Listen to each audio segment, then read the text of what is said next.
well.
Amen.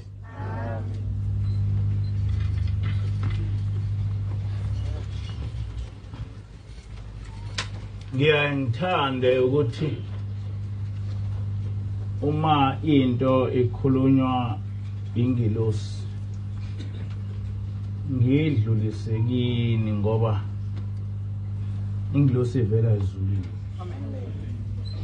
Ekukhulumayo kusuke kuyinto ebalekile noma eyohamba ihambe ibaleke noma singeyibone manje ukuthi ibalekile kodwa eyohamba ibaleke. Ingilosi iyakhuluma ukuthi ufanele sinikeze ubaba ungubane ukuthi ebeka amazwi amabili amathathu noma ehleli phansi ngoba sekhulile. Manje ke ngiyacela ukuthi ningikhumbuze ukuthi emva kwalenkonzo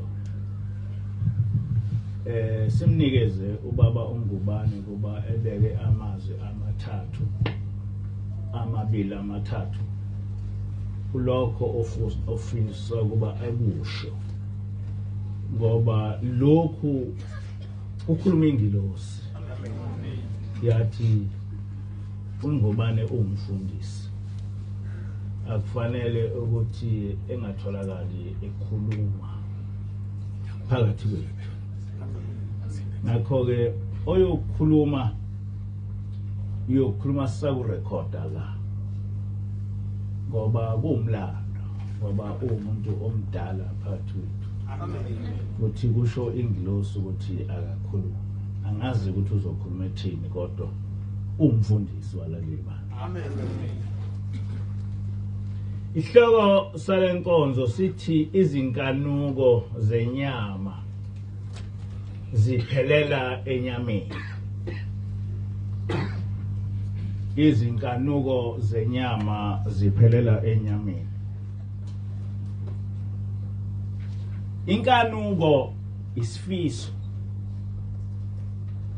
kodwa isifiso in a negative way. Noma kuyisifiso kodwa siyisifiso esiyaye sikufise ukwenza into engamukelekile kahle emphakathini, kuthiwa ke inkanuko leyo. Kodwa kwesinye isikhathi siyasifise izinto zamukeleke emphakathini kodwa zingamukeleki ekukholweni. Kukhona izinto esiyesifise noma sizenze zingemukeleki, zimukeleke emphakathini kodwa zingemukeleki enkolweni kaJehova. Ukunikeza isibonelo nje, ukudansa nokubukela umdanso kuyinto emukelekile emphakathini kodwa ayemukelekile enkolweni. Uma uMnazaretha awukwazi ukubuye futhi ube umdansi. Uma uMnazaretha awukwazi ukuhamba uyobuka lapho kudanswa khona, noma kudanso bani noma kudansa kanjani, into nje ebizwa kuthiwa umdanso ayemukelekile lapha as a viewer or a witness kuwona, noma uwenza akwemukelekile. Kodwa siyakwenza, abantu basemhlabeni abakwazi ukuthi kulonke. Ukudlala ibhola noma ukubukela ibhola akukho ukuthi kwenqatshiwe ezulwini. Ungalibukela ibhola, ungalidlala ibhola, kodwa uma ibhola lizothatha indawo kaNkulunkulu asisemukelekile ezulwini. Awukwazi ukuthi ungathi ngeSabatha uthi angizukuya esontweni ngizohamba ngiyodlala ibhola, angizukuya esontweni ngizokubukela ibhola. Kodwa bakhona abantu ebandleni lamaNazaretha abakwenzayo lokho, baningi. Ibhola, ukuthanda ibhola okuyaye kwedlule ukukholwa,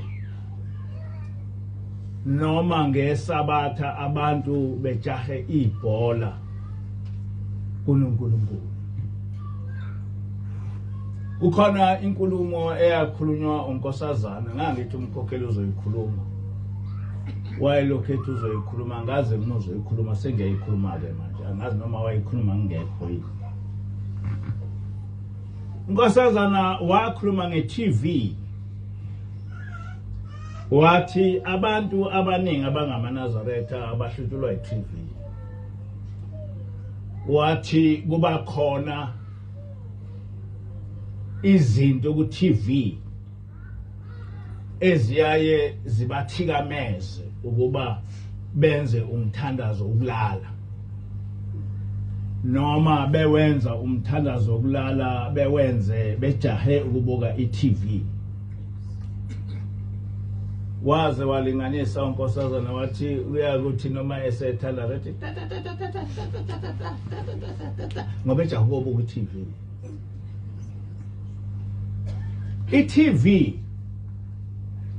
inenhlelo eziningi ezingamakhi umuntu owumNazaretha. Ezinye ezi obvious la kwa TV kunezinto nje eziningi ezingamdingi uNazaretha. Khona lento ebizwa kuthiwa yini TikTok into enjalo.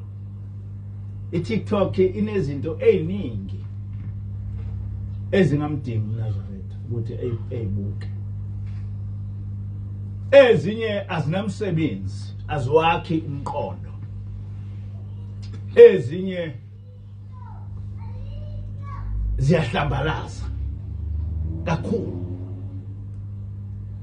Othi ma uyilalele lento umNazaretha ngisho uwedwa usheshe uyedlulise lento ngoba iyahlambalaza. Ukubonisa ukuthi uSathane uphumile. Ubona ngezinto ezenzeka emhlabeni kakhulukazi la eSouth Africa. Ngike ngabuka ku Facebook ngathola ukuthi kunezithombe zabantu besifazane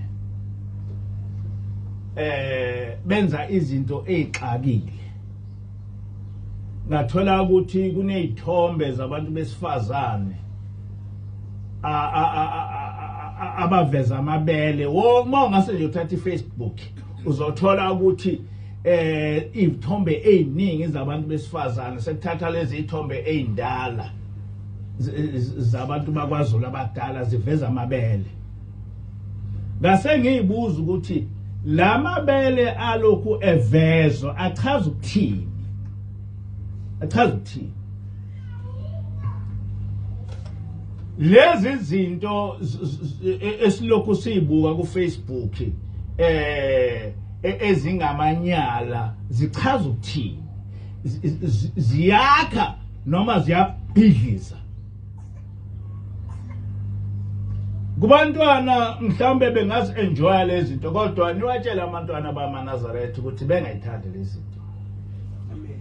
Ngoba ingilosi yafike yathi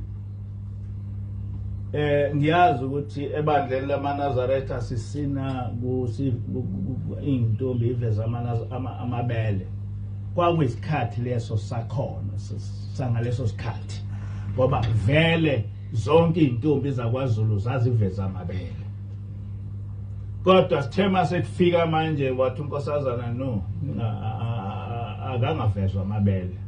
Njoba nibona zonke amakhosazana ethu engasini eveza amabele. Ngoba njengamanje ukuveza amabele akuseyona into eyiculture. Kodwa iyinto eattracta ububi. If I were to put it in that way. Iyinto eattracta ububi.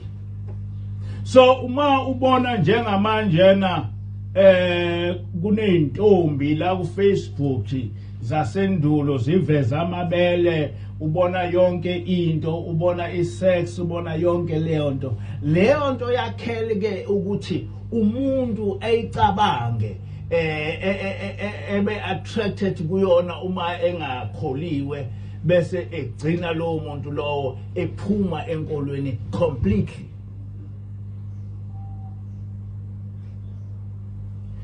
Kunezinto engakaze mina ngiyibone ngikhula kodwa namhlanje nazibona zingane ezino 5 years. ezingakazi nokuthi ukuthandana yini sigcwele la ku Facebook. Leyo yakhelwe ukuthi abantu bebe nenkanuko yento embi uNkulunkulu ongayifuni. Lesihloko kwesithi inkanuko yenyama iphelela enyameni. Uma ngithi inkanuko yenyama iphelela enyameni, ngichaza ukuthi inkanuko egcina la emhlabeni, inkanuko yasemhlabeni ayidlulele ezulwini. Ngifisa ukuba ngichazele amaKristu namaNazaretha namaMuslims ukuthi amaKristu namaNazaretha namaMuslims anoNkulunkulu oyedwa nezulu elilodwa nenqubo yokukholwa eyodwa.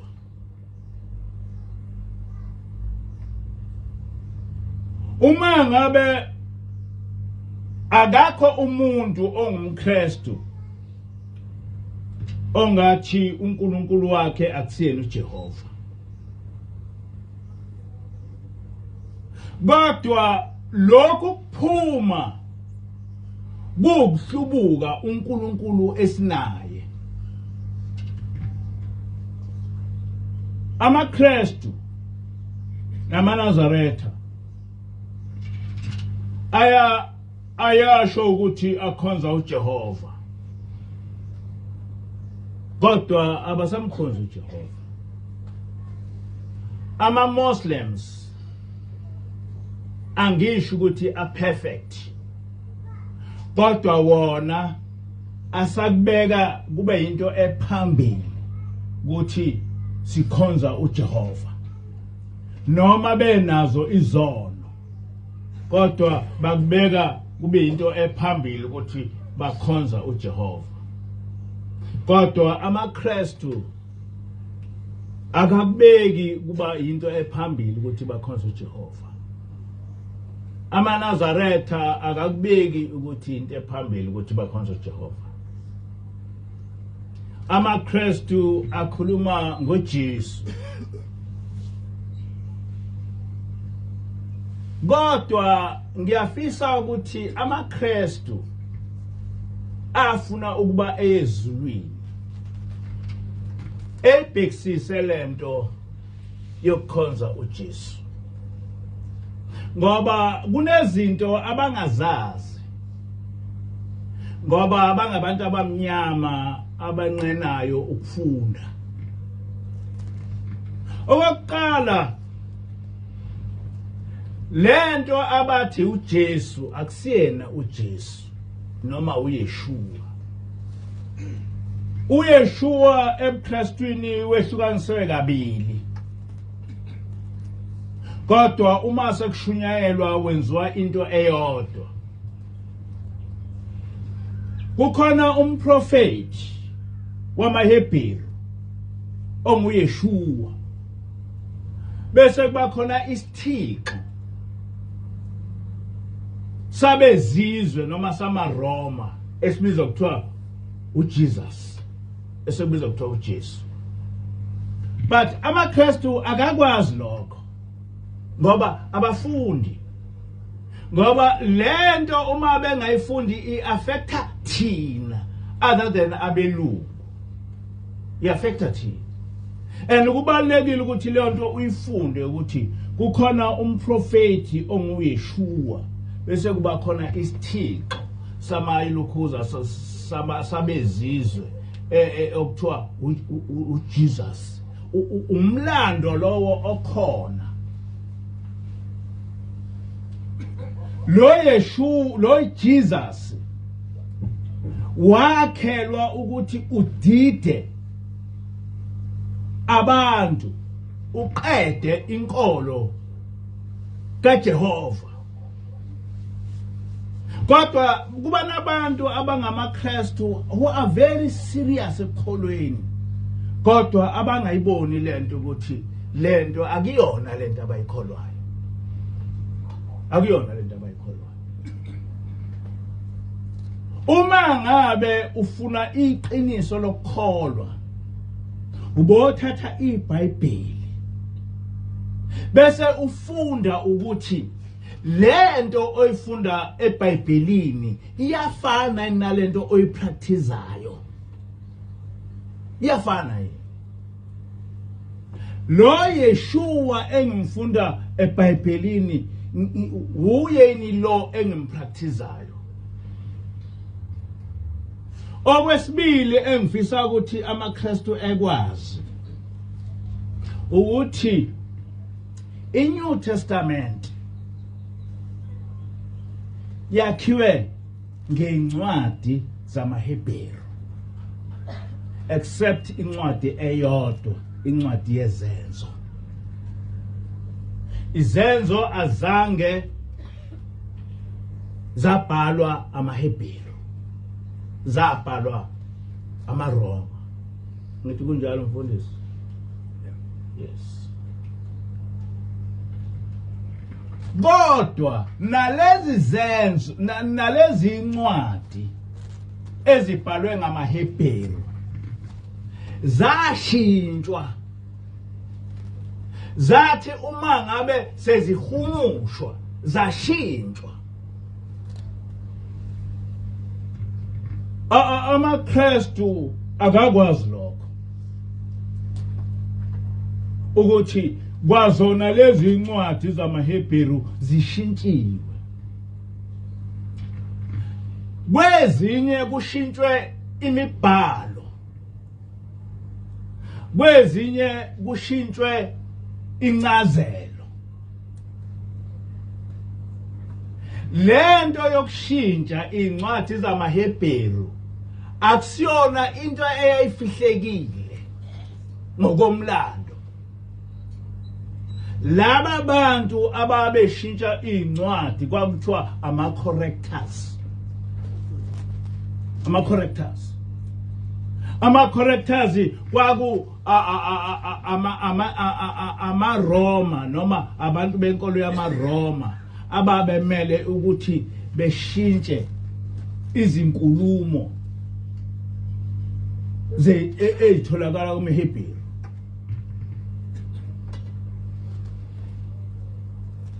Nganginencwadi lapha okwakuthiwa khona, angazi ukuthi kwathiwa ubani ukuthi nikwenzelani lokho, ukuthi uthi uma uhumusha from kwisHebheru ukusa kwisiLatin noma ukusa kwisiGreek bese ushintsha inkulumo. uJerome okwakuyena owaye corrector enkulu wathi lokho sikwenzela ukuthi inkolo ihambelane nenkolo yethu. Inkolo ihambelane nenkolo yethu. So ngamanye amazwi kwiNew Testament kunezincwadi ezibhalwe ngamaHebheru, kodwa ezingasho yona into eyayibhalwe ngamaHebheru, ngoba ngenkathi ama-Romans ethatha incwadi zamaHebheru ayesewahlulile amaHebheru. Incwadi eziningi bayishisa.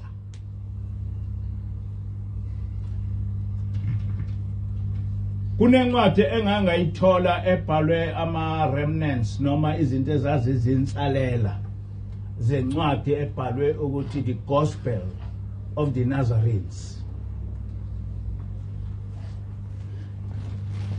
Izinsalela nje ngoba ayiphelele, the Gospel of the Nazarenes nganginawo leyo ncwadi.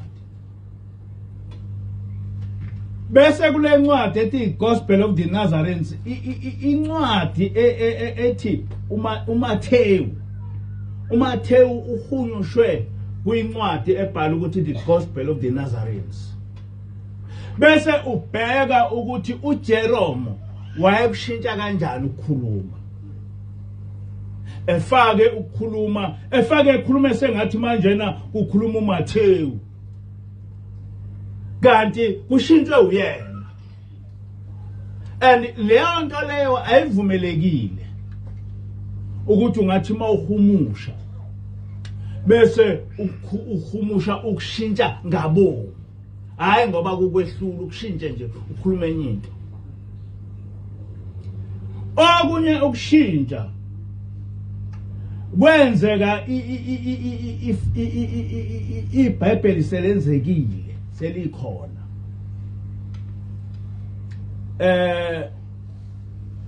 uma ngabe ungase uthathe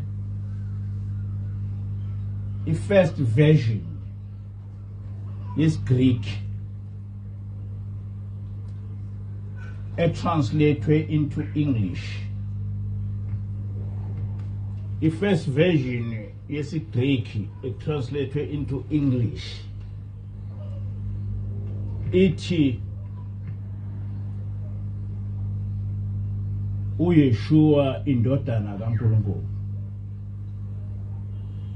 Kodwa i-second version bisithi uYeshua indodana ezelwe yodwa kaNkulunkulu. Ngenkathi befaka leli igama lokuthi ezelwe yodwa base bakha inkolo ngaleli igama elithi ezelwe yodwa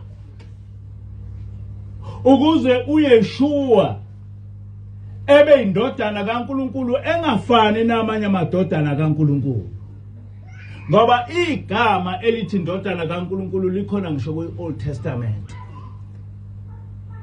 kodwa manje na kwase kuthiwa no lento ayizukuhambelana kufanele lo Jesu esimakhile ebe indodana kaNkulunkulu ngoba babe nenkolo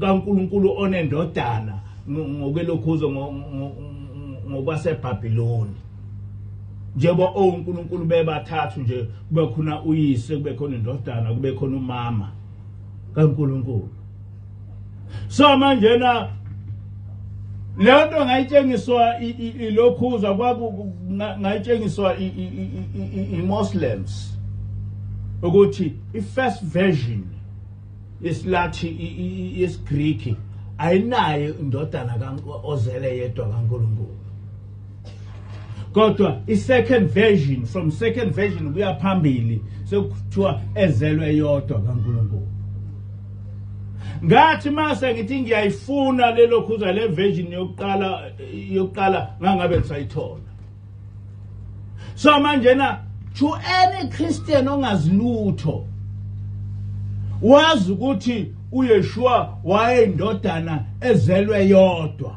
kaNkulunkulu kodwa lokhu ukuthi ozelwe yedwa akukho enkolweni yelokhuza yamaJuda into eyakhiwe ukube ifithe inkolo yamaRoma and kuningi which means ukuthi iNew Testament inenkinga akufuneki ukuthi kube incwadi olokhuza kakhulu kuyona ngoba is either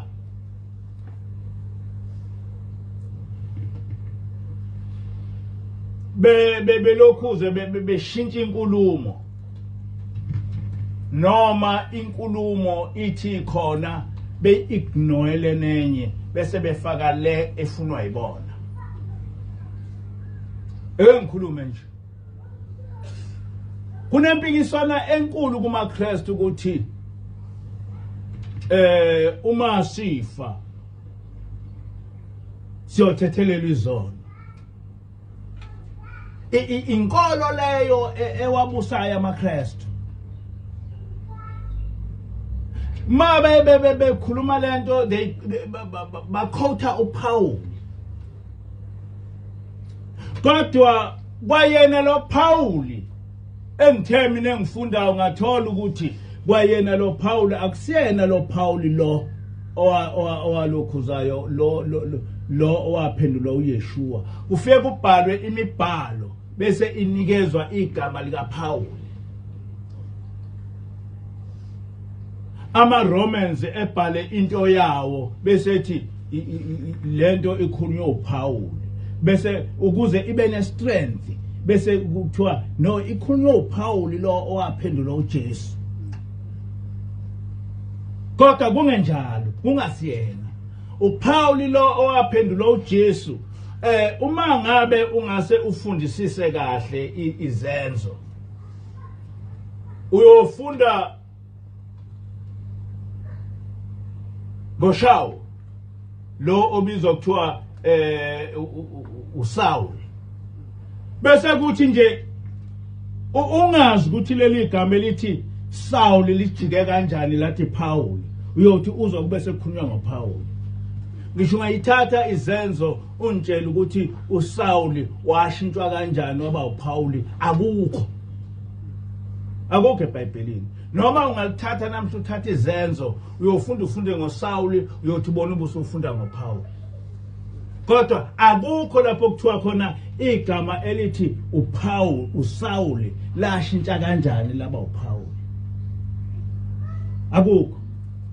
Kodwa uma uthatha iBhayibheli lamaHebheru kukhulunywa ngoShaul throughout akakho into eUPaul. Kodwa uShaul was a great man. Waye umfundi kaYeshua. Okuyena owathatha owaba yileader yamaNazaretha. Yebandla lamaNazaretha. Kubhaliwe lokho. Kodwa angazi ukuthi ama correctors akushiya akukhohlwa kanjani. Ngoba kukhona lapha kuyizenzo 24 verse 5 ukuthi simfumene lo einkinga kumaJuda umholi webandla lamaNazaretha. Amen. But ngenhlanhla ama correctors angakhipha lokho. Ngoba kwafanele bethi waye einhloko yebandla lamaKristu. Kodwa uNkulunkulu wenza ukuthi bekukhohle ukuthi wayeyinhloko yebandla lamaKristu kwathiwa wayeyinhloko yebandla lamaNazaretha. Ngoba vele uShaul waye umholi webandla lamaNazaretha after uYeshua. Waba umholi webandla lamaNazaretha after uYeshua. Kodwa ngoba uShaul akakaze ebekhona ngesikhathi sobuKristu. Akakaze bekhona. Akakho in fact umpostoli owakwaba khona ngesikhathi sebandla senkolo yamaKristu akekho. Kodwa lento ibhalwe yabasi iyenze ngendlela ukuthi umuntu ongahlakaniphile ngisho efunda akakwazi ukubona ukuthi ayikholelo. Abantu abakwazi ukubona ukuthi igama elithi uSaul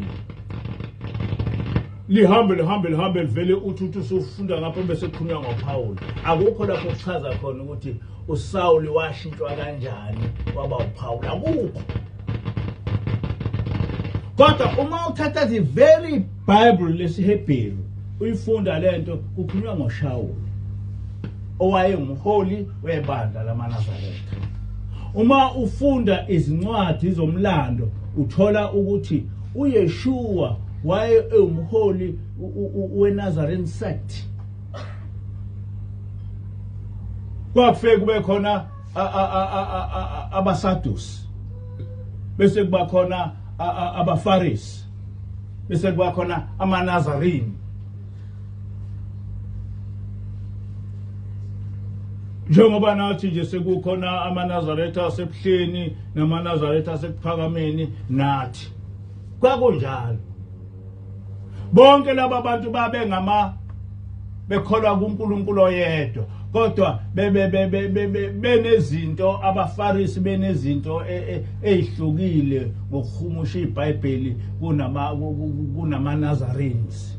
la ayiholwa uYeshua.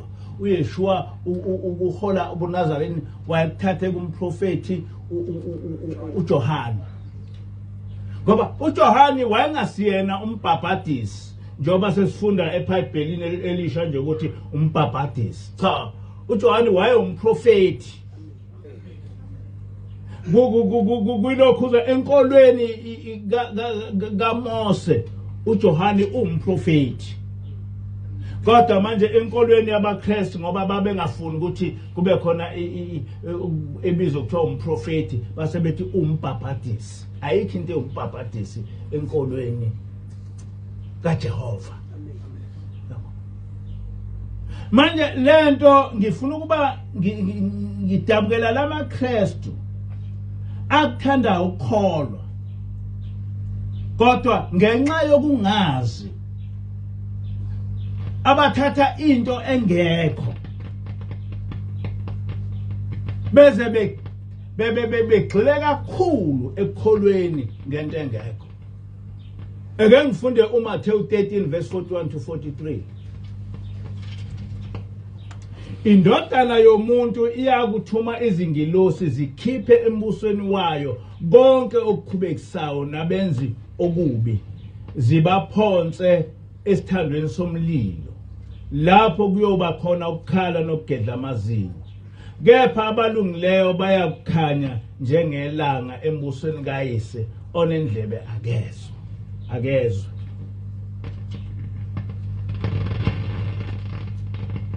Bakuthatha pha amaKristu ukuthi mase sifile ngeke siye esihogweni. Ngoba kusho uYeshua la. Ngike ngafunda ku Facebook omnye umlungu ethi ezimbili izono ezifaka umuntu esihogweni.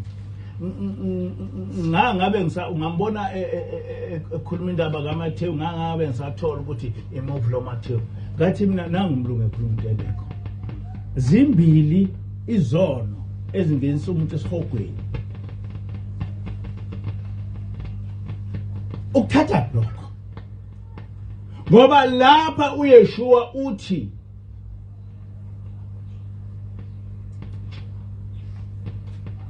indodana yomuntu iyakuthuma izingilosi zikhiphe embusweni wayo, zikhiphe embusweni wezulu konke okuqhubekisayo nabenzi bobubi. Akaze kuchaza ukuthi buwenza obubi ngokwenza lokhu nalokhu. Kuthiwa nje abenzi bobubi ziyobaphonsa esithandweni somlilo lapho kuyoba khona ukukhala nokugedla amazinyo. Ngibuza ukuthi uma ufundisa umuntu ukuthi ngokufa kaYeshua usethethelelwa izono, laba abayongena esithandweni somlilo ngabanjani? Laba abangene esithandweni somlilo ngaba ngoba kukhuluma uYeshua. Uma ngabe ungumKristu uphikisa into ekhulunywe uYeshua, usuku ukholwa kwakho ukuthathephi? Uma ngabe uwumNazaretha uphikisa into ekhulunywe ubaba mkhulu, lokho ukukholwa kwakho ukuthathephi? Ukuthathephi? Ngoba konke ukukholwa kwethu sikuthatha kubaba mkhulu bese kwedlulisa kuya kuMose. Konke ukukholwa kwamaKristu akuthatha kuYeshua bese kwedlulisa kusa kuMose. Ngoba uYeshua kuMathewu 5 from verse 17 to 19 othena konke umthetho kaNkulunkulu wakheke emthethweni kaMose. Uma ungawugcina umthetho kaMose ngeke ungene ezulwini. Kusho uYeshua. Manje wena ke osukhuluma ukuthi kukhona into ehlukile kulokho ukuthathaphi? Kodwa ngifisa ukuba ngikhulume into amaNazaretha namaKristu namaMuslims okufanele ukuthi ebhekisise. Ngike ngabheka ukuthi Inkolo kaJehova yehluke ngani kwezinye inkolo? Inkolo kaJehova yehluke ngani kwezinye inkolo? Asikaze sikunake lokho ukuthi inkolo kaJehova yehluke ngani kwezinye inkolo zonke. Uma ungase ufunde inkolo zonke, inkolo zonke azinalo izulu, inkolo zonke azinazo isihoko zonke,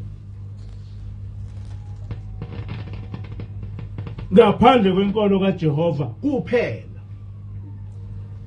Zonke inkolo azinalo izulu, zonke inkolo azinaso isihoko. Ngamanye amazwi, ngokwezinkolo zonke, there's no justice. Ngoba uma ngingase ngibe i-rapist, umsebenzi wami nje kube ukudlwengula abantu besifazane, kodwa ngingabanjwa bese ngifa, ekufeni kwami akho cala engizolithwala. Alikho, ngizolithwala soba, ngilithwale kanjani? Kuyo yonke inkolo impilo igcina enyameni.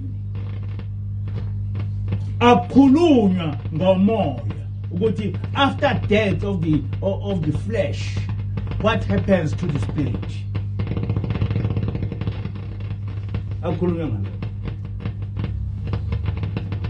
Isatanism ikubeka ngosobala nje ukuthi kufanele ukuthi uma ula emhlabeni wenze noma yini oyithandayo, ngoba uma usufile usufana nogogo, you are just a log.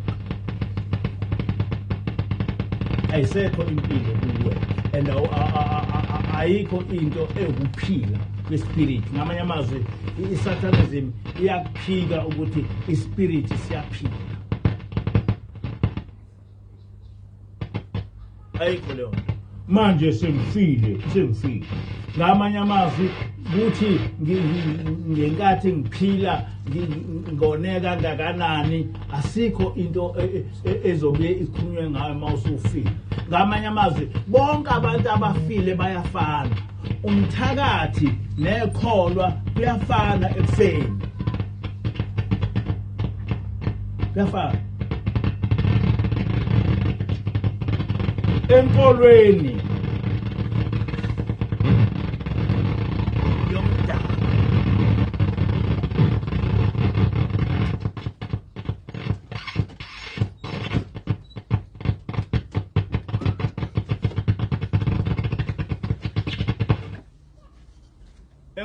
yomdala ukhona ukuphila after death.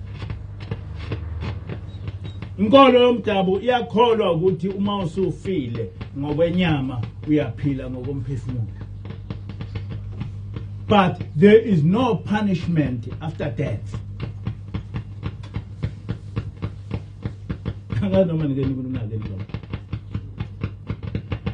There's no punishment after death enkolweni yomdabu. Instead, ibona abafile abakwazi ukupunisha wena. Wena awukwazi ukupunisha bona.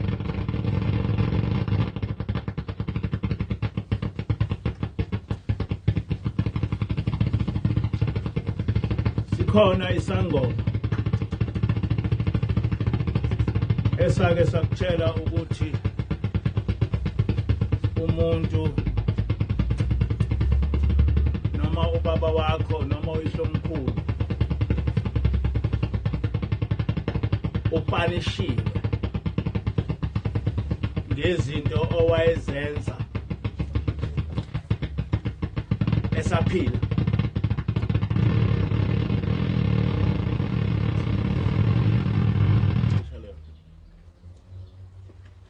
Kuyezwakala? Amen baba. Ngiyabuza. Nansi inkolo yomdabu. Nangu umuntu ubethakatha. Wabulala abantu, wayesefa.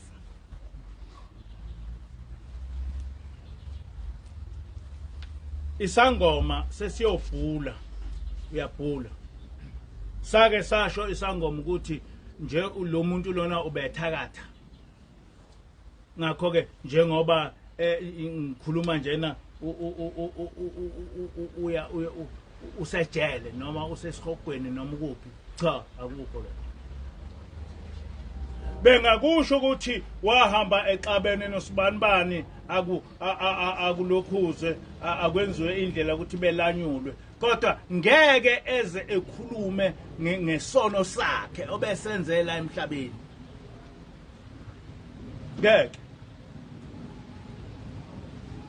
angeke enkolweni yomdabu kuthiwe umuntu uboshiwe ukuthakatha, umuntu uboshiwe ukubulala. Kuphela into eyoshiwo ukuthi hayi bekuxatshenwe, ngakho ke abazama ukulanyula, ilokho abangakusho, kodwa hayi ukuthi kona into oma isengali yana onesono sayo. Hayi kanjani ngoba phela kuthiwa uyaphila emva kokufa. Yini ephila emva kokufa ekwazi ukuba kukhulunywe into obeyenza emhlabeni kodwa kungakhulunywa isono obesenza emhlabeni, ingakhulunywa into embi ebenza emhlabeni? Kanti umuntu ngokwenkolo yomdabu upanishwa makunjani? Umuntu ngokwenkolo yomdabu ubusiswa makunjani? Upanishwa makunjani? Ubusiswa makunjani? Ngoba bayakholelwa ekuthenini emva kokufa bayaphila. Njengoba bephila emva kokufa, laba abafa benza izinto ezimbi bapanishwa kanjani? Akukho. Yini eyenza ukuthi ungababikho? Kungenxa ukuthi abakho abantu, ayikho inkolo enezulu nesihogo ngaphandle kwenkolo kaJehova. Ayikho. Kodwa akulona iqiniso ukuthi ungafike ubulala abantu bese uthi mawusu usufile wena ungasitholi isijeziso. Akulona iqiniso lelo. Kodwa enkolweni yomdabu ayikho into eyisono. Ayikho into eyisihogo. Meaning that uma ngabe ufa noma ngabe ubumubi kanjani, kodwa uma ukwazile ukuba ungaboshwa lapha, mawusufile you are free ukuthi usufana nabo bonke abantu. Usufana nabo bonke abantu. Ngokwenkolo yomdabu ukujeziselwa isono kwenzeka ma usesenyameni. Kodwa uma ususemoyeni awukwazi ukuthi ujeziselwe ilokhuza, nawe usuyidlozi elihle. Noma ngabe ubumthakathi kodwa usuyidlozi elihle. Noma ngabe ubu serial killer kodwa uma usufile you are an angel. Usuyindoda like asibali isono sakhe. uNkulunkulu umdali wezulu nomhlaba kuphela onezulu elijezisayo nelibusisayo. Amen. Ngamanye amazwi impilo yethu as amakholwa angaphansi kwaJehova is continuous. Ngenkathi inyama yethu ifa, impilo yethu iyaqhubeka. Uma ngabe ubuyiphethe kahle uzobusiswa. Ungene ezulwini likaNkulunkulu. Uma ubuyiphethe kabi uzoya esihogweni yoboshwa noma uboshwe noma kuphi. Kodwa kwezinye inkolo akukho lokho. Enkolweni yomdabu ke eseduze kwethu ayikho leyo. Kodwa iqiniso ukuthi ikhona. Kodwa for reasons which I do not know, ayikhulumi. Ngoba zonke izinkolo zingama beliefs. Kodwa inkolo kaJehova is very practical. Ayona belief, real.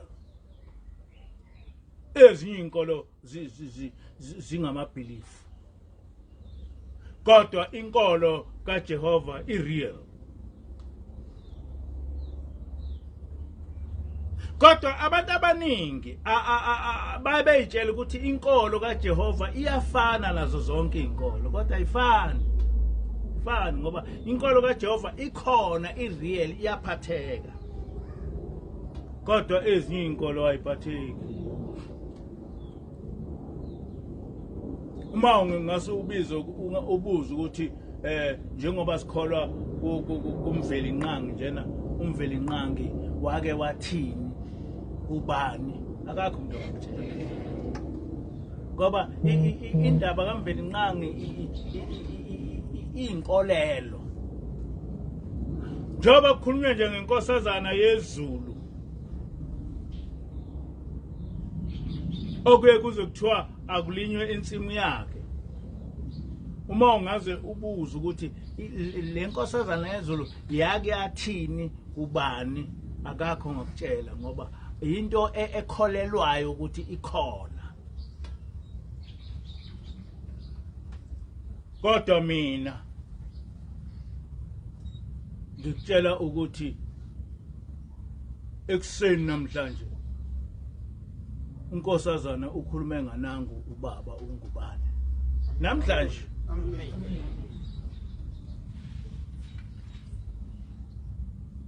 Hayi ukuthi mangithi ingilosi ikhona into eyinkolelo. Ngikutshela ukuthi ekuseni unkosazana ukhulume nganangu ubaba ungubani. Bakhuluma kabanzi ngobaba ungubani. Ngoba eyethi inkolo real. Namhlanje njoba ngimi phambi kwenu nje angwesaba ukufa. Okuseqinisweni into eyenza ukuthi ngihlale emhlabeni, ngihlalele izinto mhlambe ezimbili noma ezintathu. Okokuqala ngihlalele ukuthi ngithunyiwe ukuthi ngivuse lenkolo angawuqeda umsebenzi wami. Okwesibili ngihlalela ukuthi angakhuli uma ngabe ngihamba emhlabeni nizokhala kakhulu. Into engeke ngicabanga nje ukufa ukukhala kwenu. Akukho kunye. Ngicabanga nje ukukhala kwenu nokuthi leli bandla liyosala libanjani.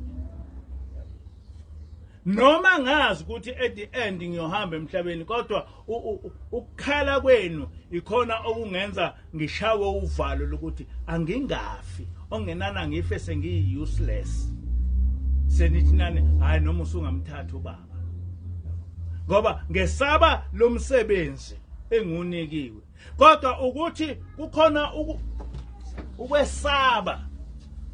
Ukuthi kukhona ukwesaba ukuthi uma ngifa ngizoya ngizolokhuza ngizoyapi. Akukho. Akhonhlobo nje kwesaba. Ngoba ngiyazi ukuthi uma ngihamba emhlabeni ngiyezulwini. Yini ngazi ukuthi ngiyezulwini? Ngazi ukuthi ngiyezulwini ngoba uNkulunkulu uthumele umuntu wasezulwini kimi ukuthi ezohlala nami. Amen. Wayesengifundisa ukuthi ukuze uhlale kahle ezulwini ufanele wenze lokhu nalokhu nalokhu nalokhu nalokhu. Uma ngabe kungase kufike umuntu wase-USA ezohlala nawe ebese kutshela ukuthi e-USA kunje uhleli nawe ubuye ehambe futhi umbone ehambe e-USA, ungekufise ukuba uye e-USA. Kungathi makufika isikhathi sokuthi uye e-USA ushawe uvalo noma uzojabulela ukuthi uzogibela ibhanoyi uye e-USA. Definitely uzojabulela ukuthi ungeke ufike ngisho ukuthongo ucabanga ukuthi kufika nini usuku lokuya e-USA, ngoba uhleli nomuntu okutshela yonke into nge-USA. The same thing applies to us. Uyabona, njengoba ngisho nje ngithi into engiyesaba ukuphela inina enizosala ngemuva. But mina ayikho into engiyesabayo nengashaya uvalo. Ngashaya uvalo ukuthi ezulwini ngizofike ngibe nankingani, ngoba lo muntu engihleli naye ushilo ukuthi uma ngabe unikela ucela ukuthi ufe kahle uzokufa kahle. Uma unikela ucela ukuthi awuthi mawuphuma umphefumulo wakho ubheke ezulwini kuyokwenzeka lokho. Yini ezokwenza ukuthi ngimdoubt ngoba vele uvele ezulwini? Yini ezokwenza ukuthi ngimdoubt? Ngoba vele uvele ezulwini, ngiyakwazi ngiyakubona. Yini manje ezokwenza ukuthi ngibe sengishawa uvalo ukuthi uma ngifa ngizoba senkingeni, ngihleli nomuntu ovela khona lapha engiyakhona? Yini ezokwenza ukuthi ngishawa uvalo lalokho? Akukho. Ngoba she has demonstrated, apart from just mere talking, she has demonstrated ukuthi uma ukholwa, uma ucela into uNkulunkulu iyenzeka. Usedemonstratile lokho kakhulu.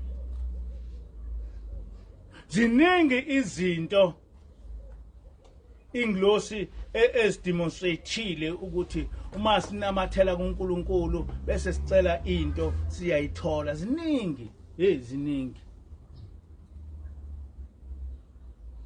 Okhulu kakhulu njena wasitshela nge-coronavirus ukuthi uma ngabe sicela uNkulunkulu ukuthi singafi ngeke sife, savele sangafa ngempela sonke. Amen.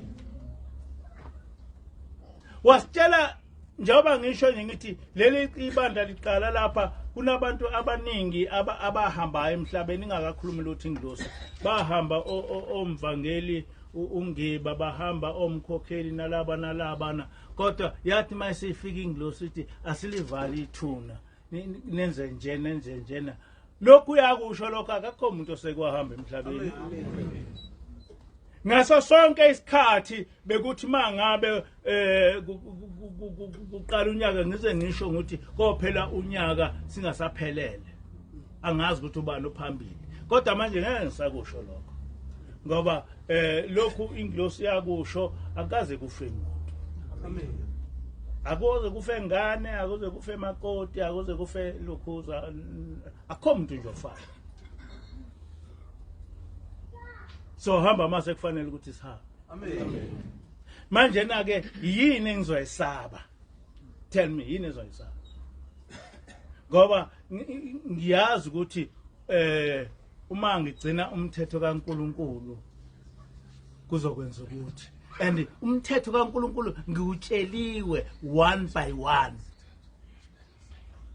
I'm in a position to count day by day ukuthi ngalolu suku angaze ngisenze sona.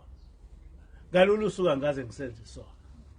Galolu suka ngenze sona. Ngiyakwazi ukusho lokho ngoba isono ngiyasazi ukuthi siyini.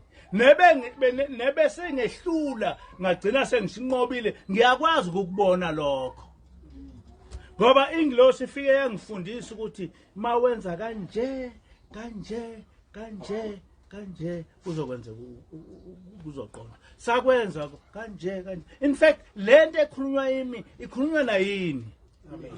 Noma imuphi umuntu okholwa ngempela lapha akakwazi kwesaba ukufa. Kuphela into eyenza ukuthi sihlalele abantu abangemuva sihlalele izingane zethu ukuthi asingafi izingane zethu zincane. Hayi ngoba sesaba ukufa. Angikwazi ukuthi uma ngifa ngizoba senkingeni ngoba ngihleli nomuntu engothi noma ngihamba engiphekezele ngihleli naye. Ngoba uma ufa ulokhuza ulandwa zingilosi. Ingilosi ekulanda uma ufa. Manje mina ingilosi ngihamba ngihleli naye. Uma ngifa ngizohamba nonkosazana ngenkosazana engishiye. Amen. Engangishiye ethi ngenzeni. Vuka mphathi. Laleli.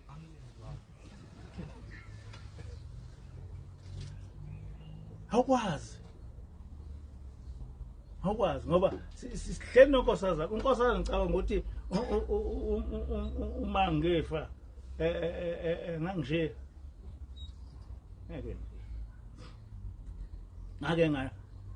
Ngake ngashayiswa ngaginqikana emoto. Ngathi mangiginqikene emoto ngaleso sikhathi la ngingabikho leli bandla.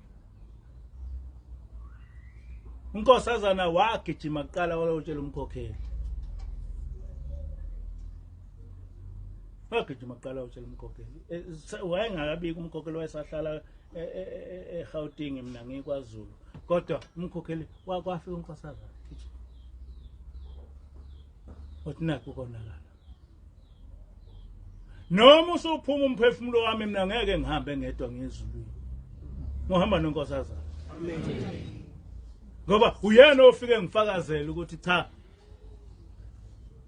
nakho lapha ubenza kanjena enza kanjena. Hayi ukuthi kokukhona ingilosi eyobuyiqhamuka engayazi. Cha ngophuma nonkosazana nje eziyongibeka phambi kwababilanga.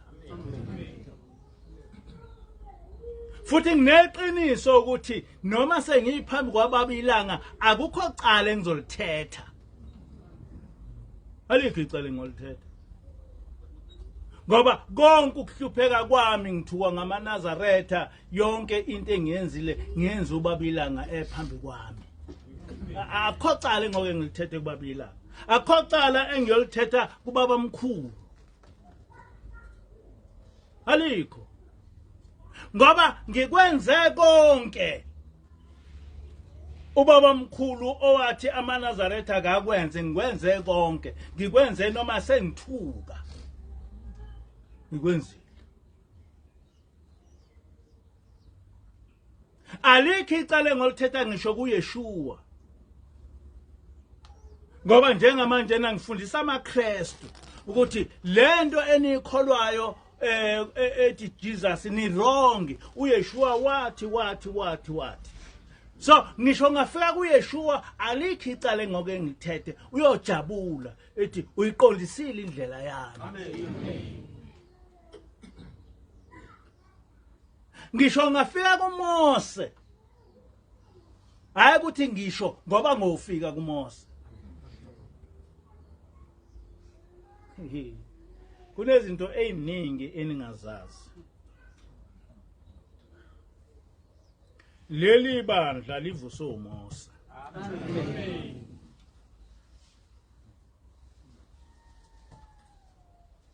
Laba bantu umkhokheli wayenabo emanzini makwakusemanzini kwakungabaprofeti bakwa Israel. Amen. Ibona abacele ukuthi lenkolo yabo ivuke la. Amen. Kangaprofeti bakwa Israel. lamadoda ayehleli nomkhokheli kulelezo ayehleli nawo for 7 days kwakungamadoda kwakungabaprofeti bakwa-Israyeli. Umkhokheli la owayehleli khona wahlala namadoda anentshebe ayemfundisa ngoshembe, emfundisa ngokuNazaretha. Akakaze ezehlale noshembe, wahlala namadoda kwa-Israyeli.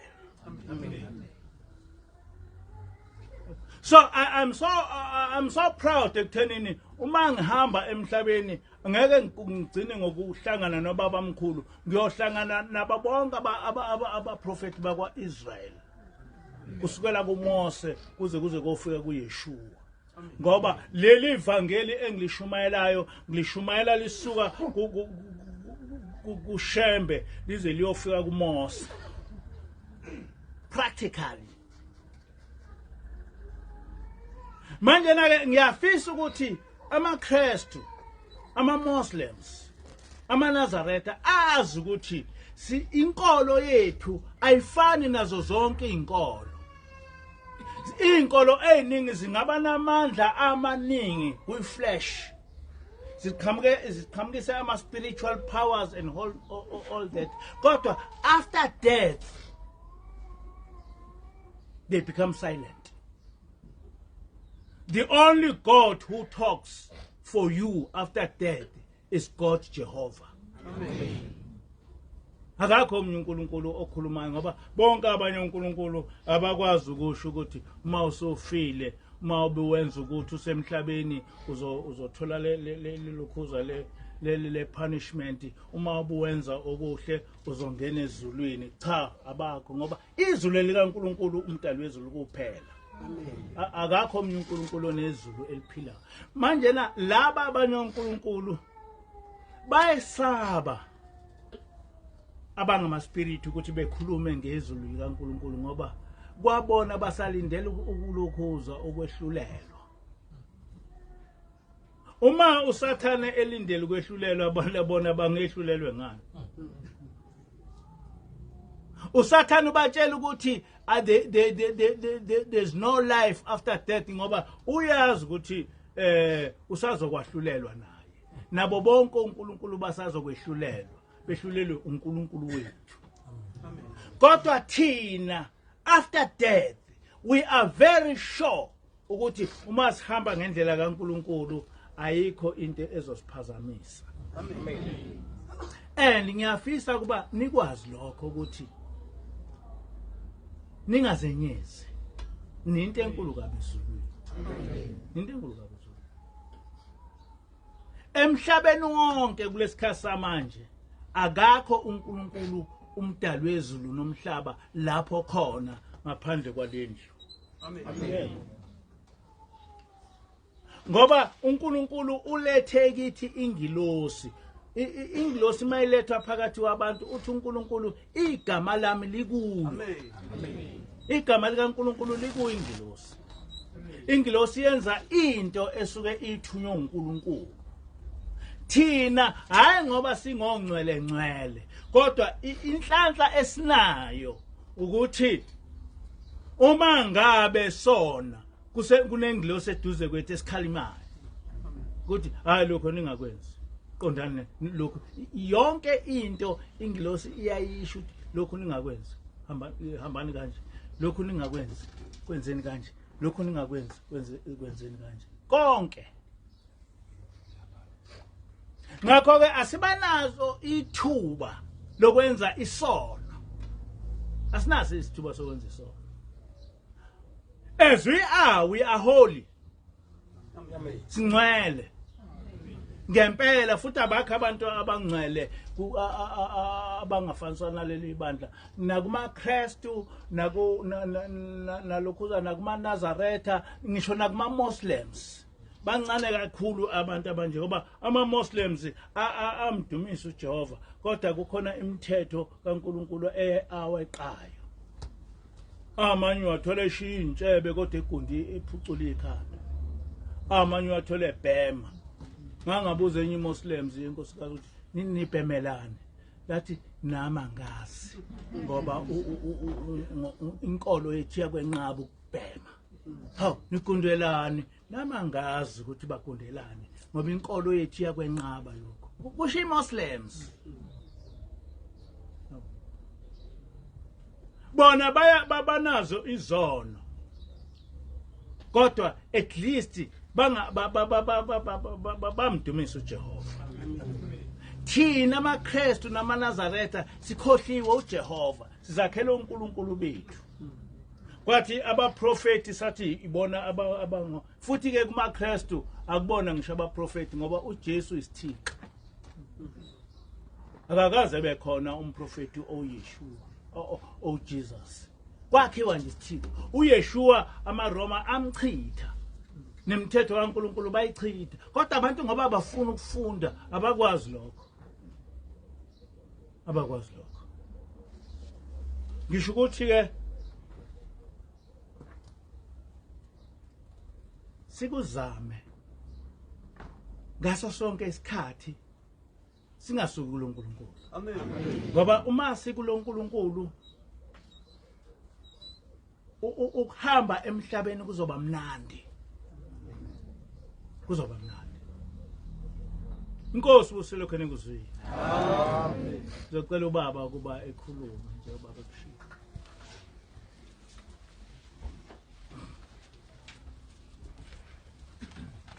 ungathi uhlale nje ube nje kanjani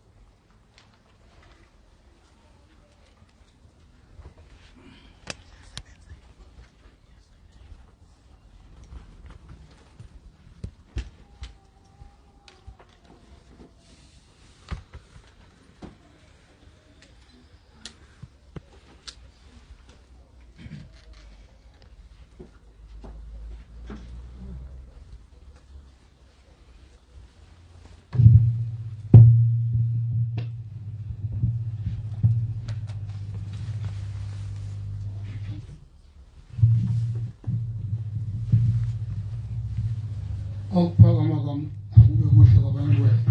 Amen. Lehlelwe kodwa ke bekufanele ukuthi sehle. Okokuqala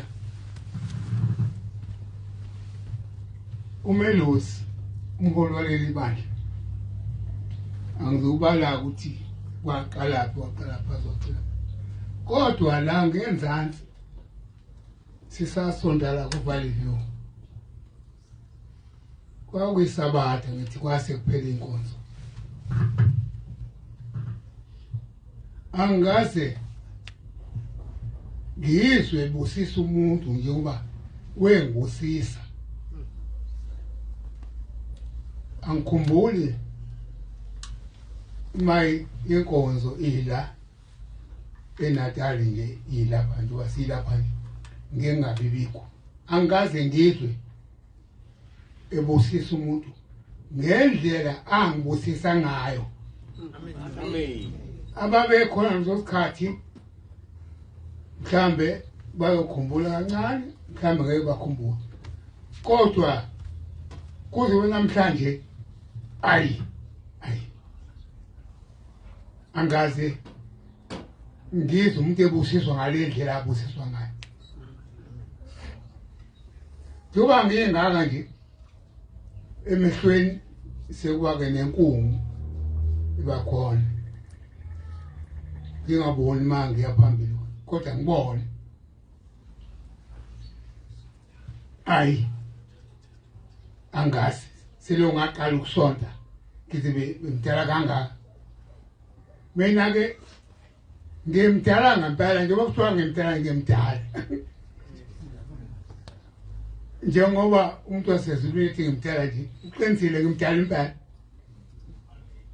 ngoba ngisho uzuma lokade umongameli uzale phambi kwamehlami ngibhekile ngangilusa khona ngesikhathi ubaba kaZuma eyiphoyisa nomkhwakho uZuma nobaba kaMaphumulo elobola uZuma elobola umaka Zuma kwaqali isibaya kaMzobo ubaba wathatha mina ngoba sasibaningi kakhulu kithi wathi angolusa la wazayela emehlweni nami ugogo wakho embiza ngokuthi ugedlehlekisa ngiyahlula ke lapho ngikhombisa ukuthi ongazi ukuthi ngazela ngumnyaka kumphunyaka abone ukuthi cha makuthiwa ngimdala lo muntu kuba nozumu wamdala phela manje uzumu usekhalela na ibandla lakho ukuthi hayibo nithi lo mdaka oba ushiya mina ukwenza ngobese khulile umuntu akaphumule mdala mina ke ozalwe ngeno 19 years kuya ko 20 mhlambe 22 kuzothiwa ngengane ayisibe khona ingane engaka kuba ngimhlophe nje qwa njengempuphu ngingane ngikhona emhlabeni ngoba umelusi wathi angihlale umelusi wathi hlala uzodonsa ngesikhumba ushintshe igcawu kunjalo ngoba umuntu onomoya sezulwini ekhuluma abantu abaningi bayibathi uyakhuluma nje kanti ukhuluma into okuyona ngempela njengoba ngibona nje namhlanje nakho ngiyakhuluma kukhuluma umuntu omdala kuleli bandla ngimdala ibandla ngisuke nalo ePhantani ngesikhathi sikuwa phansi isandla lami liyaphezulu cishe lanenyanga yodwa ngafika umshumeni malini lathi ibandla likhona ngihamba ngidlambululo kuze kube namhlanje futhi angisoze-ke ngophuma la ngoba sengobekwa endaweni yokugcina alikho futhi elinye ibandla engaya kulona amakholwa kaNkulunkulu ngicela ngithandazise kakhulu ukuthi umndeni wami ubuye sizo sonda la ekhaya ngoba alikho ibandla elinjengaleli emabandleni onke amabandla akhona ngeke ngiwaqede kwabantu nobani mangasithi angibalelwe ngeke aqede kodwa alikho ibandla elifana naleli bandla waleli bandla yibandla ungelona semhlabeni lasezulwini thina esikhonza la isonto la noma seliphumile isonto umoya osuke usembathile phakathi kwalendlu la sikhonza khona uNkulunkulu singavumi usuke kuthini usembathe size siyolala size sivuke futhi uyosembethe njalo ukuze amachaphazelo izono zingasondeli kuthina ngoba thina sibona abantu bala emhlabeni uvanzi into nje echithekile ukuthi makuthi umuntu akayi lapha siqoqekile sakhelwe inkamba ukuthi thina singabantwana basezulwini ngichaza ke ukuthi ke ngalokho lapha endlini singaphinde sihlukane mahlukane asibiza abanye abanenhlanhla bazokuzwa basondele kuthina bangene la njalo singabi nomoya omubi singavumi omubi angene kuthina asiqinise kakhulu ngokuthandaza ukuthi uNkulunkulu emkhulu ezulwini awehlisa umoya wakho wehlisile kuthina ukuthi siqine ukuthi makuqhamuka into embi singafuni ingene kuthina kube ithina sethi into embi ayisuke kulo muntu ahlandlulule angene ngalo sikhule kanjalo namhlanje sigcwelele litende elikhulu kangaka njalo mangifike ekseni ngenze enkonzweni ngibone ku siwafu namhlanje sigcwele liphumele emuva iyathi ayikho indawo yemoto yonke into iqonde nje ngqo iqonde nje lokho esikutshelwayo akukho okunye sekuthola ngaphandle ilokho nje futhi uma ubhekisisa kahle uNkulunkulu usikhethele umuntu owaziyo ukuthi uhlaniphile futhi akanqeni ukufunda futhi akanqeni ukutshela abantu izinto ziqiniso njalo njalo yonke into esitshelwa ekhaya uma singayithathi sifake emqondweni wethu nasenhlizweni zethu siyobeke ithina isesilahlekisele njengoba echaza nje umholi wethu uMelusi asenza njengoba uyachaza ukuthi echaza nje manje asenze ke lento ayiyona nathi sinamathele kulento ayichazayo nathi singafuni isono ukuthi sinamathele kuthini amen nathi sazi ukuthi le ngilosi ayizile kuyena kuphela ize kuleli bala amen abantu beza nje laba lo beza nje nawe ingilosi yabaqoqa idabese ngoba alikho elinye ibandla eloba njengaleli bandla amen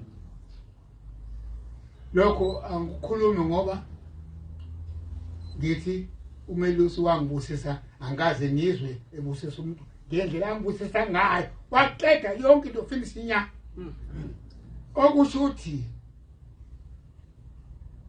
ubaba ngizothi nyamakama amabili ubaba ngesikhathi elanda umprofeti lapha ngakubuka umfundisi umdlolo nangikhohlwe igama kuphi ngakini umfundisi yebo khona igama etheceleni emthandeni namuntu ekhohlwe igama lo emthandeni ngijabulile ngabona bekhomba bethi umprofeti Shembe nakho ngaphesha komfula la wefike lakho kanti awungaze ngayibona le ndawo kanti ngiyifisa ukuyibona engisho ukuthi ke ngeshwa ingilosi angazi ukuthi iziyangikhetha ngoba iyazi ukuthi angikwazi ukukhuluma angisona isikhulumi bekwenze njani kodwa kibeze umsebenzi wayo ibone ukufanele nje umuntu omdala aka naye aphawule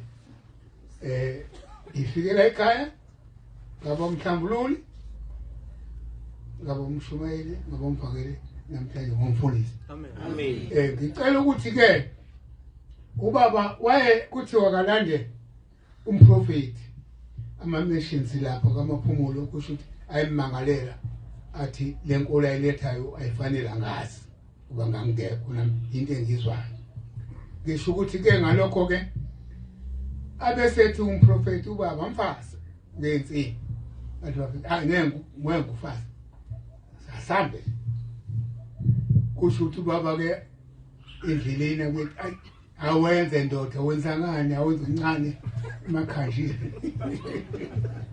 wathi umprofeti hayi akukho lutho ngubani engizokunika lona wena ingane zakho zonke zoba prophet kwathi isikhathi sathi bukhulu kakhulu kithi ngoba uba bevele kwakumuntu webhincela kanjalo engasilutho ngendaba yokukhona kanti umqali wendlela uyazi ukuthi mase saliwe sofunda ngalondle sofunda ngayo nathi soyithola le ndawo yakhe amen soyithola le ndawo yakhe okuyona yangempela namhlanje kithi abasekho bonke abantu babegana amakhosana awu5 ukugcina kwakudade wabo kaMakaZulu wemganile noma engaphelelanga ke ekhaya waphile wahamba kuleyo ekhaya amakhosi kwakungemuntu wawenkungu la abantu babo abasesikoleni babili kuphela wakwethu nendlu elama unkosana omdala 2 inqobo kongamabhinqa ayike kwasho ukuthi ke bayiqhokela ke ngendlela bayiqhokela ngayo abantu ngakho ke leli thuba ke engilithole namhlanje bengazi nami ukuthi ngase kuthiwe namhlanje akube khona amazwi athile njengomfundisi walapha ekhaya ngiyobeke kodwa nje noma ngihamba noma yinini angikhohlwa yibusiso uMelusi ayikhipha lapha kuValleyview hayi kuze namhlanje akekho umuntu wakwambusisa khoma ngicabanga ukuthi lokho mhlambe kwenziwa ukuthi uShembe wathi ubaba abantwana bakho boba maNazaretha ilesa sehlo angazi ngiyakhuluma ngoba phela ngiyaqaphela futhi ngiyena nomuntu ojwayele ukukhuluma kakhulu khona nje izinto ngemsebenzi isikhathi esiningi ngithi ke njengoba sila endlini singamakholwa sesikubonile lokukholwa ukuthi akhona lokho kufanele labo mabandla akhona la emhlabeni kuhlukile kakhulu futhi angazi ukuthi umuntu odidwa ilento uyobuna inhloboni yebhadi ngoba mawudidwe lokukholwa lokhu umalusi ashumayeza ngakho nabanye esebeqala ukuthi bashumayeze ngakho akukho kunye ukukholwa obukuthola uma udidwe lamazwi umkhokhela asuke wabela angazi ukuthi ufuna kuzalwe bani ubone uzoqala elinye bani ezocisha leli ngwaleli ngecisho lesizulu amen sihle lapha nje ezulwini siyabukwa amen siyabukwa ngiyacela ukuthi nami makholwa ningicelise ukuthi ngiphile isikhathi sokuphila siphelile igodu ayikhinki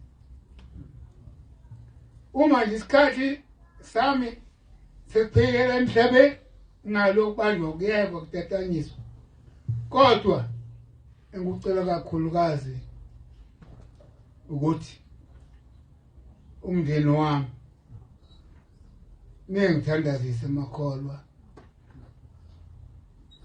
ngifisa sengathi mase sengigoduka sengihamba emhlabeni ngoba sengiyagoduka angisena umuntu okuthiwa ufile ngubani sengiyagoduka wantshela mina usingelanga wathi ayikho into engakusenza ngubani usehleli nje uthi angagoduka ngoba abantu bezokhala kwakule endlini akudala kakhulu engisho ukuthi ke ngiyothokoza kakhulu noma udidekile engqondweni ngicela ushembe afaka umoya wakho engcwele suke yonke lenkungu ekhona kuvuleka amehlo ubuye uze la futhi wonke wonke sibuye sonke sizokhonza la uJehova konke kwakwenzakalile ngendlela kwenzakala ngayo kudlule ngoba ayikho into engedlule amen ngisho ukuthi ke makholwa leli thuba engiliphiwe lincane kinina ngoba phela iqondene nani kodwa kimina likhulu ngendlela esimangaliso ngoba kukhuluma umuntu wasezulwini amen ukhuluma futhi kumuntu oyothi medlula aqonde ezulwini ongenacala namuntu amen hey makholwa nama ngilutho angilutho ngempela ngangutho kuqala sisagijima emathekisini nezibhamu ujahwa abantu kunje wangidonsa ushemba wozamala wena ufanele kwalapha baphe namanje kusathwelwe ibhamu yamadila ngazi ukuthi ibhamu labantu ziyobakhathaza nini bagcina bengasenashiya mina sebeyiphethe hayi kulungile mhlawumbe inkosi yokubakhumbula ngisho ukuthi ke ngibonga kakhulu Melosi mangabe umuntu wasezulwini ebekela amazwi osuwabekile phakathi kwalendlu yasezulwini amen ngicela ukuthi nami inkosi ngipha amandla la ngibambe khona ngibambe isise la ngibambe isise kakhulu amen ngeke okunye okavele kuyizivunguvungu zasemhlabeni akunasidingo lokho kodwa khona insizwa zakhe sabanazo la zathi siyajesa hamba ngolena khona nekubona kukude hamba ezazi namadli bani ingqonyetha damali ngiyema ke lapha ngizoqhubeka ngisho ukuthi sengathi ngiphinde kwenzeke lento eyenzeka sivuke lo bantu inyanga yonke bengumhlangano bodwa isabatha abantu bafika ngesikhathi sabasithandayo kuyagidwa ngakusasa abaguli abanankinga emehlweni babona kahle abeze emgidweni hawu abantu bengake kusho ukuthi abantu bahlohla impi sizobhubha la kusho ukuthi bathenga ibhamu bahloma benzani kwasho ukuthi hayi babenza into esibumnyameni babethathwe wabo basala bangaphezulu naku namhlanje khona yonke inhlobo esinayo akekho umuntu ongekho igama sekhona odokotela khona yonke into khona staff nurse khona uthisha khona abanye sebethatha impesheni bengoma principal khona yonke into ayikho into ongathi uyayifuna kwenele kuphela inqondo ayiqhubeke phambili amen lokhu kumele usasifundisa khona ngeke ukuthola indawo kukhulu kakhulu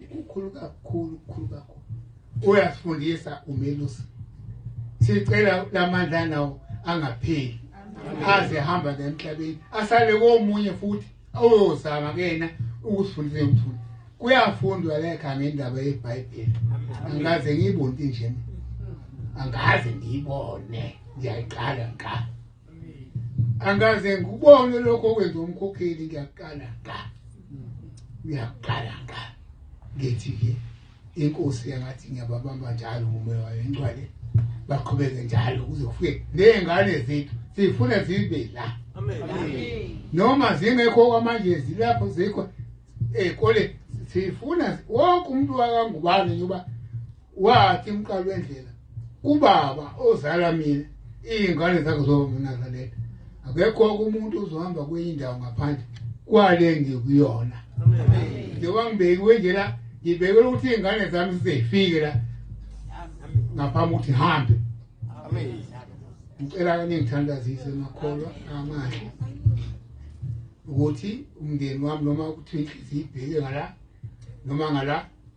ngala ayibheke inqobe izitha amen indawo yawo isenqobe izitha amen ngicabanga ukuthi lokho engubekile mhlambe makhona ukusalile kuyophinde ifikise ukuthi hayi awuqhubeke ngicabanga ukuthi kwenele noma kungezwakali kahle emadlebeni abantu ukukhuluma sesibadela sakwasihlala noxola abantu mhlambe hayi ngithi kwenele angazi mhlambe khona nangishiye khona angazi bengithi lokho sengikushilo mhlambe kwenele kwalesikhathi phela siyabhekwa la ekhaya siyasebenzisa inkosi usisinizwele amen siyabonga kakhulu mfundisi ngiyafisa ukuthi ngisho ukuthi abanye abazi umfundisi uNgubane waba umhlambululi isikhathi eside uma umhlambululi wayevuka ekseni njengoba kuvuka umshumayeli umkhize ezolungisa lapha elungisa njalo ngesabatha ekseni uzovuka ezela uze wagugela la amen futhi ngiyakubeka namhlanje ukuthi lokhu ukuthi ebe umfundisi kwasho yona ingilosi amen hayi ukuthi into mhlambe yasuka kimi nomkhokheli kwasho ingilosi ukuthi uNgubane akabe umfundisi waleli bandla njengoba ishilo futhi yona ukuthi uNgubane umfundisi ngakho ke asimdedele ekhulume ngithena ke ngiyathanda ukusho ukuthi into mayisho ingilosi ngisho ukuthi ishiwo ingilosi ingabe seqhamuka sengathi iqhamuka kimi kanti into ekhulunywa ingilosi kodwa ngiyafisa umfundisi ukubonga kakhulu ukuthi ngendlela owasebenza ngayo umhlambululo isimangaliso ukuthi ubuvuka ekseni noma kumakhaza noma liyana vele uze lapha uzolungisa. Kwangenzeki iphutha ukuthi umfundisi uNgubane engezi lapha ezolungisa esemdala. Ngaphela uNgubane ufike lapha vele esemdala ngoba nimusho nje cishe uNgubane manje uno 100 years. Mawucabanga ukuthi uZuma una 8 years manje kodwa uthi uzalelwe phambi kwakhe elusi inkomo manje is close to 100 years umfundisi uNgubane kodwa kukho konke lokho bevuka ekseni ezosebenza. Sithi ke baba inkosi kubusise. Amen. Ubusise izikubusise noma abe sekufika isikhathi sokuhamba uhambe kahle futhi noma lapho khona usikhumbule. Amen. Ngiyakhumbula ukuthi ngake ngasho gogo lokho. Ngathi gogo ungathumeli umuntu. Makukhona nje into ongayithanda uyizele wena uzontshela. Sengifuna omi intombazana ngithi ngizoshada nayo. Ngathi nje sengithi ngizama ukuqala ukulobola wafika ugogo. Wathi Mthembeli isalukazi sani leso sikhathi.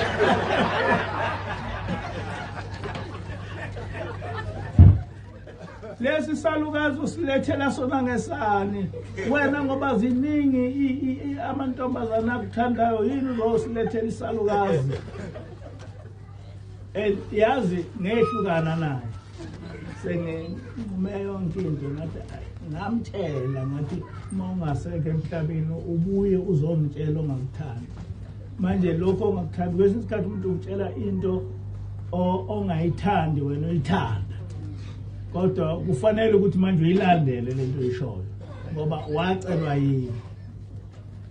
Nongubane ke ngiyamcela ngithi mawusungaliyana mawubona into ongayithandi uyisho. Ungathumeli umuntu uyidlozi lapha. Amen.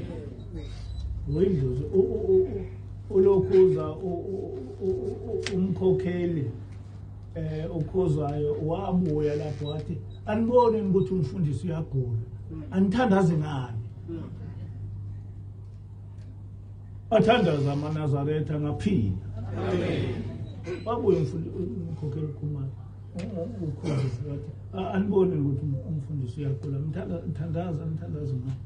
Nawe ke mfundisi mase kufika isikhathi sokuthi uyahamba abathi nisehambela njengoba uthi nje uyogoduka. Mase kufika isikhathi sokuthi uyogoduka uma ungalubona ungalungile lapha ube ingilosi yala.